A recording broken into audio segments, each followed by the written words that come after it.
All right, what's up everybody? Willis, we're back with another Marvel Rivals video. Your daily roundup of news, all that good stuff. Obviously, we're giving away battle passes every single video. If you'd like the chance to win the current battle pass, like the video, leave a comment, and make sure to subscribe. Let's jump into the video. So one of the directors from Marvel Rivals actually spoke up about how they feel about, I guess, bringing nerfs to the game and obviously making characters weaker. So I wanted to sort of just give you a quick rundown on this and I guess my thoughts. Because it's pretty nice to hear as well that they do think in a reasonable way and they're not just nerfing everything. They're basically learning off what happened with the Helldivers 2 nerfs. If you didn't know, basically the Helldivers 2 devs basically just went out and they nerfed pretty much everything. So they obviously saw this and were like, hey, the community's right. You can't just go out and just nerf everything. You've got to like obviously let players know, because yeah, especially if you're like a main of a character, it doesn't feel good having your main character nerfed. So Sasa revealed that it can be necessary to frustrate players with balance updates, but can also understand the backlash if they feel that something has been taken away. So he was actually speaking on a podcast, and obviously he is a veteran. He has decades of experience obviously in Call of Duty, Battlefield. And he was also quizzed about his views on the player reactions to nerfs in Helldivers 2 and Saber Interactive's Space Marine. He said, well, it's kind of the basic of game design that players do not like things being taken away from them, right? He said there are very few exceptions when players do. Sometimes it's good to frustrate the player because winning all the time is boring, so it's important to be able to lose too and feel like you lost fairly and not be frustrated. That's where taking things away can make players feel frustrated. If you take something away and they feel like they lost because you took the thing away that feels unfair, they'll get frustrated by it, so I can understand that. Sasa went on to explain how the framing of a nerf is extremely important in how it's perceived by the players. Some of it is honestly psychology. He explained, suppose I coached it to you this way. Instead of saying, hey, we're going to nerf players, I'm going to say, hey, we're going to make the enemies harder. Oh, now I'm interested. Now it's a challenge. You haven't made me less. You've made them more. So it's almost like a lens that you're using to look at this problem and how you explain it to players. He continued, if you let the narrative get out there that we're nerfing the players. No, actually what we did was we made things more difficult because we want the challenge to be different. Well, it's hard to control that message sometimes, for sure, but I think there is something about the psychological perspective of how you coach what you're doing to the game.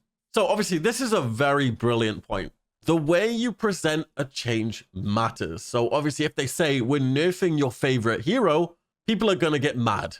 But if they say, hey, we're doing this instead, then suddenly, obviously, it's a bit of a challenge. But obviously, it's a bit harder to do that in Marvel Rivals, because then you're sort of doing, I guess, like buff, right? Marvel Rivals isn't a PvE game, so they have to tread very lightly when they talk about nerfs and, I guess, buffs. Because buffing one character and obviously nerfing some will just make them completely irrelevant, and you'll just never see the characters. An example being is Wolverine. Wolverine is extremely bad right now. Whether you like to hear it or not, he is probably one of the worst heroes in the game right now. So if they were ever to buff Wolverine, they have to be very careful because they could potentially make it really bad. And obviously going back to obviously player frustrations from nerfs, like I get it. No one likes feeling like their power is being stripped away. It's obviously frustrating when something you worked hard on to master gets nerfed. But obviously I do see where he's coming from. If everything stays the same, the game is going to get stale fast. It's a tough balance to strike, but obviously I think clear communication is key. Tell players why a change is being made, and maybe it won't feel like such a slap in the face when it eventually happens. Mr. Fantastic's kit has been leaked out. If you guys are not aware, Mr. Fantastic is probably going to be coming sometime next year. He's going to be a Vanguard, and most of his abilities are obviously based on his elasticity. Say that really fast 3 times. I bet you can. His punch, elastic punch, he stretches out a punch to attack enemies, similar to, I'm assuming, Groot's vine attack. His ultimate, Brainiac Bounce, he leaps and smashes, knocking back enemies within range. Upon hitting an enemy, leap again up to 6 times. His left shift is Reflective Rubber. Stretch his body to absorb damage before stretching stored damage in the targeted direction. That's going to be pretty fun to mess around with. His E, Flexible Elongation. Select the target and dash at it, dealing damage to enemies and granting bonus health to allies.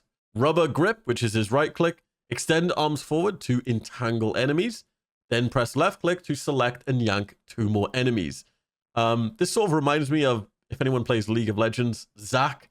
This almost just feels like the original, like, Zac kit. I don't know if I'm just tripping, but this feels a lot like Zac. And then his passive is Elastic Strength. Skills generate elasticity. Boosting attack power, reaching full elasticity, triggers an inflated state that restores health and boosts even more damage. Yeah, he's definitely probably going to be one of my favorite Vanguards to play. He sounds extremely fun. So yeah, here's a quick tip with most characters if you don't know. Obviously, because it's a third-person game, whenever you aim to the right of your selected target, you're pretty much guaranteed to hit them. If you try and aim to the left, most of the time it will miss. Obviously, just because it's a third-person game, your crosshair is sort of offset to the right. So obviously, you can see this the most on melee characters. And whenever you attack to the right, it's just easier to do so. So if you feel like you cannot get your cursor sort of directly on your enemy, it's just perspective. And it's just the way it is right now. You just need to sort of attack more to the right. So one of the community managers over on Discord, James, was actually replying to a message sent by a user.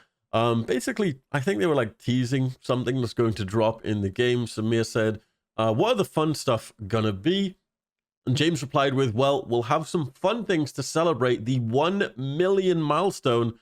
We're growing so fast, and also many other things we are planning that I can't wait to get them online and show them all. So I'm assuming they're just obviously talking about stuff on the Discord, but yeah, we could potentially be seeing some stuff celebrated in game, which would be really cool. Now onto the little, I want to say like the community part of the video. We're gonna do a lot more of these. But yeah, Jeff killed my whole team in Marvel Rivals. It's just an animation of the Hulk just throwing Jeff into the atmosphere. Someone did the Venom skin in a classic comic book style with the roar he does on his skin. Now, I'm not sure if this was taken directly out of a comic originally for the skin, but my God, does it look awesome. All right, you guys ready to see the best Jeff and Wanda play I have ever seen? So Jeff swallows the entire team and just throws him into Wanda for a 5-man feed. That was crazy. Point of view, you are a support in Marvel Rivals. Yep, pretty much. Rest in peace to all the support mains who have to deal with Iron Fist. We need him. Yes, we do. Imagine if we had Yondu in Marvel Rivals with his little arrow. Holy crap, would that be a cool character to play. Anyway, hopefully you guys have an amazing day. Once again, if you're new to the channel, consider subscribing. Most of the people that watch my videos aren't even subscribed, so take 2 seconds out of your day to subscribe, and I'll promise to bring you guys the latest Marvel Rivals news. Anything interesting that's happening in the game, I'll be sure to keep you guys updated. As well, I do like to give back to you guys, so obviously that's why we're giving away a battle pass every single video. So to enter that, just like the video, leave a comment, and obviously, yeah, just be subscribed. We announce the winners over on our Discord every few days, so if you want to find out if you've won or not, come over to the Discord. Have an amazing day, guys, and I'll see you in my next video.